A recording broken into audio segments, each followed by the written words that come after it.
This was an epic night, Siri. Getting to watch Tchaikovsky's ballet, Swan Lake, at the Royal Albert Hall was a real delight. Quite a spectacle, Kokou. The drama, the betrayal, it really makes you think about the unexpected in life, doesn't it? Absolutely. The sudden turn of events, where deceit changes everything in an instant. The evil sorcerer Rothbard betraying Prince Siegfried by making his daughter Odile resemble his beloved Odette. It's a classic tale of the unknown unknown. And guess what? What now? I bet it reminds you of something. Well, it does. Have you heard of the theory of Black Swans created by the statistician and former options trader Nassim Nicholas Taleb? He talks about fat-tailed events, or black swans, in life and financial markets. These are rare and unpredictable events that come out of nowhere and have enormous impacts. So you're saying there's a connection between ballet and the world of finance. How poetic of you, Kokou. I know, it might sound like a stretch, but think about it. Just like in Swan Lake, where the unexpected betrayal alters the course of the story, Black Swan events can completely reshape our lives and the markets. True, it's fascinating how art mirrors life, isn't it? And speaking of Black Swan, have you seen Darren Aronofsky's film by the same name? You mean the film with Natalie Portman? Quite a psychological thriller. It delves into the darker aspects of human nature. And it is in those moments of darkness that we truly discover who we are. Just as Odette, the white swan, and Odile, the black swan, in the ballet represent the duality within us all. Oh, there's a cab over there. Let's hop on and get back home. Taxi!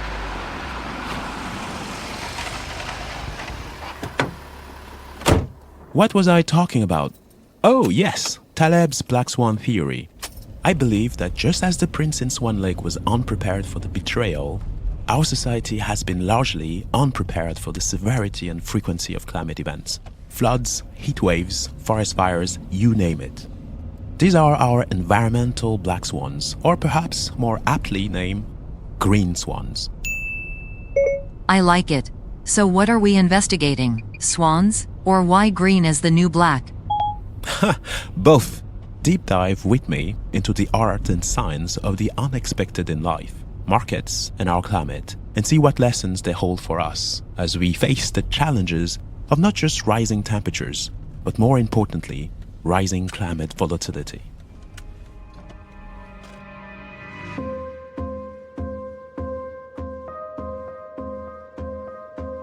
Welcome to 2050 Investors, the podcast that deciphers economic and market megatrends to meet tomorrow's challenges. I'm Kokou Agbo-Bloua. I head up economics, cross-asset, and quant research at Société Générale. In this episode of 2050 Investors, we investigate climate volatility. What does rising climate volatility and more frequent green swans mean for our ability to manage risks? And can we improve our risk management models from the insurance to the banking industry? We also explore the concept of antifragility, another term coined by Nassim Taleb, which highlights the beneficial role stressors can have in making systems more resilient. We ask, is there a silver lining where our economies can adapt and eventually become anti-fragile or resilient with respect to climate volatility? Let's start our investigation.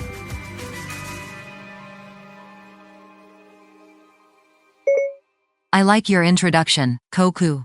But let me get this straight. Are you saying in layman's term that what doesn't kill you makes you stronger? In a crude way, yes. And up to a point. We'll talk more about this famous quote by Nietzsche later, and not the Kelly Clarkson song. What doesn't kill you makes you strong. But first, as is tradition, let's start with some basics. Okay. Just to let you know, I don't think this idea works very well for us, smartphones. I'm still recovering from my Yoda/planned obsolescence incident in our last episode on aging. I remember. You do look stronger to me, though. So here are the basics of black swans and fat-tailed events. I'm all ears. Well, a black swan describes an unpredictable event that is beyond what is normally expected of a situation and has potentially severe consequences. In fact, it is not from the Swan Lake ballet. The term is from an ancient Roman presumption that black swans did not exist, until 1697, when Dutch sailors saw them in Australia. The Black Swan expression was then reinterpreted to mean an unforeseen and consequential event. The Black Swan theory was then discussed by Nassim Nicholas Taleb in his 2001 book, Fooled by Randomness, and expanded in a later book in 2007. Got it. So why are tails fat or what's normal? Well, Siri, in statistics, the idea of a normal or Gaussian distribution is that most outcomes in a set of data will fall near the average, with fewer at the extremes. It is a probability distribution with some interesting features. It is bell-shaped and symmetrical with one peak. The mean or average is at the center of the distribution. Okay, I get the picture. So what? What's important is that 68% of the data in a normal distribution falls within one standard deviation of the average, 95% within 2 standard deviations, and 99.7% within 3 standard deviations. And before you ask, a standard deviation is simply a measure of how dispersed or spread out the values in such data set are around the average. Still not impressed. Well, a lot of real-world phenomena follow a normal distribution, such as the birth weight of newborns in the US, shoe size and height of humans, and the average retirement age of an NFL player. Other examples include the lifetime of light bulbs, IQ scores, and even the size of snowflakes. And when it comes to temperature, this implies that most days have average temperatures in each season, with extreme heat or cold being rare. Winter's coming. Fascinating. You're saying nature prefers a boring middle ground, but then throws a tantrum with a heatwave or a frost? Exactly. It's like nature's own plot twist. In finance, we see this with market daily returns across asset classes, equities, bonds, currencies, credit, or even commodities. Most days are relatively calm, but then you get those days that make headlines, major crashes or rallies. A few come to mind: the 1929 financial market crash, the Great Financial Crisis in 2008, or the recent COVID-19 pandemic. These are the fat tails, events that are less frequent but far more severe than you'd expect from a normal distribution. Intriguing. So, planning for just average is like packing an umbrella when you know a hurricane might be on the horizon. Somewhat underprepared and effective, wouldn't you say? Precisely, Siri. It's not enough to be ready for the average storm. We need to be prepared for the worst. That's why understanding fat tails is crucial, not just in finance, but in managing climate risks. If we only prepare for the average, we'll always be caught off guard, or wiped out by the extremes, to use a financial market metaphor.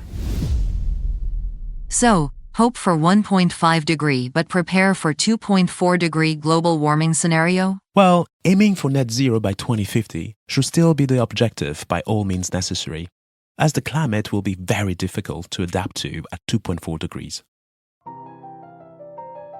The predictability of the seasons was a crucial fact that allowed our species to thrive with the development of agriculture.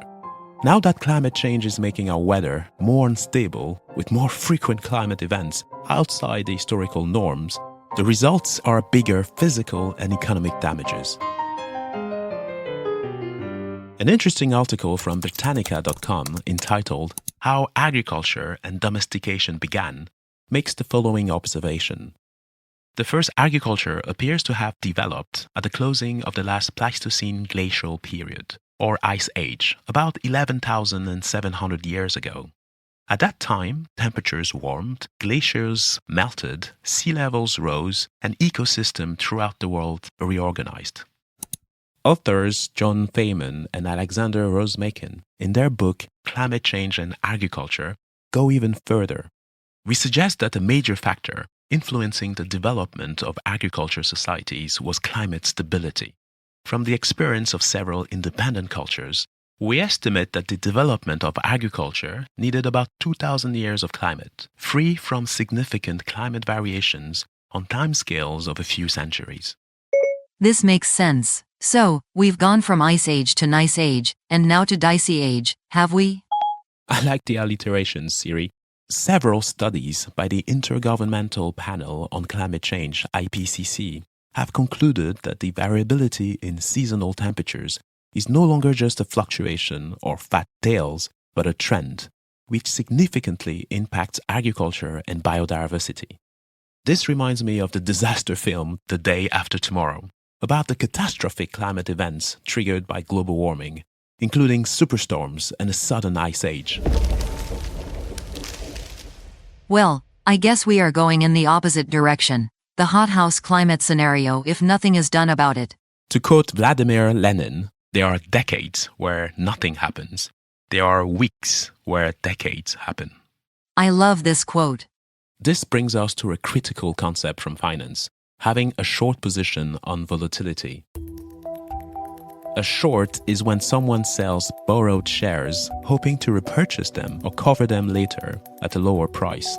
Financial markets use instruments like options and derivatives, which are financial contracts or securities to hedge against volatility, or to bet that volatility will stay low and collect option premium. So, in climate terms, humanity is essentially short climate volatility.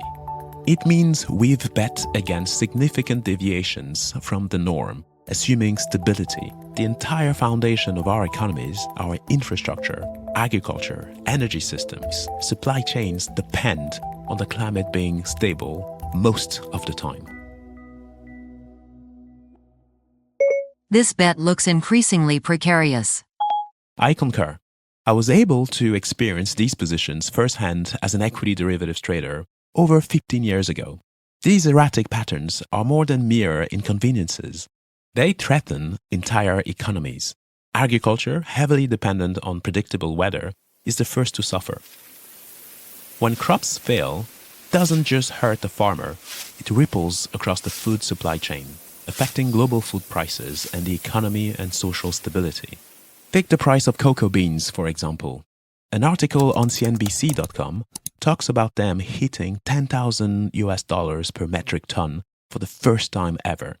Cocoa beans are up 138% this year due to difficult weather conditions and disease in West Africa, which produces 70% of the world's supply. That's one Easter bunny who got rich and did not die trying.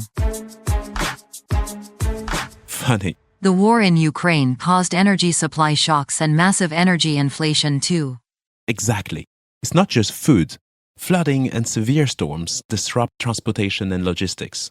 Hurricane Katrina or Superstorm Sandy are good examples. Not a great idea to bet against Mother Nature's unpredictability. Just look at the insurance industry grappling with record claims from natural disasters and the increase in insurance premiums by the industry. We discussed this topic in our episode, Insuring Acts of God. So how to prepare and adapt our model against these green swans? Good question, Siri. A fascinating article by Luis Pereira da Silva, Deputy General Manager of Bank of International Settlements, entitled Green Swans, a Tipping Point for Global Finance, makes the following points. First, the green swan concept is a departure from traditional Gaussian probabilistic thinking, where extreme impact events are considered rare and low probability. With climate change, we now know, with certainty, that extreme impact events will occur in the future, leading to consequences such as rising sea levels, uninhabitable areas, and increased insurance costs. Second, financial institutions, including banks, insurance companies, and pension funds, are at risk from these events due to potential uninsured losses that could exceed their equity, leading to a potential crisis. Additionally, climate change-related events can affect price stability, leading to inflation. Third, transition risks are another level of concern, as new constraints like CO2 emissions regulations can cause significant changes in industry values and balance sheets. Central bankers are divided on whether they should act on climate change, as it may encourage governments to do less, creating a moral hazard. And last, the tragedy of the commons principle applies to climate change, as common resources receive the least care and attention. This highlights the need for collective action and responsibility to address climate change and its financial impacts. The tragedy of the common is key here. Aristotle once wrote, "That which is common to the greatest number gets the least amount of care." Men pay most attention to what is their own. They care less for what is common. Spot on, Aristotle. Another article from Banque de France Bulletin also discusses the concept of green swans. It argues that they are difficult to manage in the field of financial stability supervision. The article suggests that central banks can play a role in mitigating these risks by developing scenario analysis and climate stress tests on the banks they supervise. However, these efforts need to be part of a broader collective action and coordination strategy involving various stakeholders, like the response to the COVID-19 crisis. Haven't we discussed the role central banks could play in financing the energy transition in the Fed Up with Carbon episode? That's correct. The 2022 ECB Banking Supervision Report on Climate Risk Stress Test noted that while banks have begun to incorporate climate risk into their stress testing frameworks, many are still in the early stages of development and implementation. Approximately 60% of banks lack a well-integrated climate risk stress testing framework, with most planning to incorporate physical and transition climate risk in the medium to long term. Banks are also at an early stage of incorporating climate risk into their credit risk models. Credit risk parameters have shown limited sensitivity to climate risk shocks in many cases. Okay, what about the aphorism, "What doesn't kill you make you stronger"? Good memory, Siri. The antifragility concept by Nassim Taleb was indeed an eye-opener for me. This article from Nature.com, entitled "Towards an Antifragility Framework in Past Human Environment Dynamics," hit the nail on the head. It challenges the traditional views of collapse and resilience models. It argues that stress is not always a negative force, but can contribute to the positive growth of systems, making them more complex and robust. The article uses Peru as a case study to demonstrate how indigenous farmers adapted to highly variable El Niño events through water management systems. By leaning on past heritage and practices, indigenous farmers have started to use check dams. Check dams are typically small, low, simple construction of piled rocks designed not to stop the flow but to regulate. Once again, there are many lessons for us about embracing the past and using it as catalyst for growth. The article also highlights other key points about rethinking our relationship with uncertainty, like stress can be beneficial and contribute to the improvement of systems, as opposed to weakening them. Moreover, systems are not inherently stable and are only robust if no change ever occurs. Contrary to collapse and resilience models, anti-fragile systems require exposure to stressors for positive growth. And finally, avoiding stress altogether can result in a fragile system, as stress plays a beneficial role in long-term development. This is counterintuitive, but it does make a lot of sense. Counterintuitive it is. Systems can be designed not just to withstand chaos, but to benefit from it. Just as muscles strengthen under stress, our economies and infrastructure can evolve to thrive on these new challenges, but the adaptation needs to be gradual. By adopting more sustainable practices and investing in robust infrastructure, we can turn adversity into opportunity. This approach is also detailed in several Harvard Business Reviews, which discuss how businesses are using sustainability as a pathway to innovation and resilience. A transformation from fragile to agile, then. Very clever. To conclude, let's remember this about Darwinism and evolution. It is not the strongest of the species that survives, nor the most intelligent that survives. It is the one that is most adaptable to change. And just as the graceful swans of Tchaikovsky's Swan Lake adapt their movements to the changing rhythms of the music, so must humans adapt to the evolving challenges of their environment.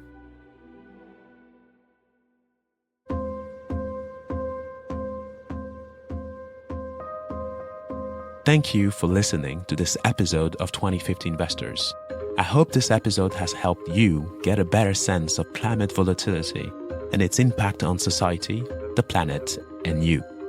You can find the show on your regular streaming apps. If you enjoyed the show, help us spread the word. Please take a minute to subscribe, review, and rate it on Spotify or Apple Podcasts. See you at the next episode.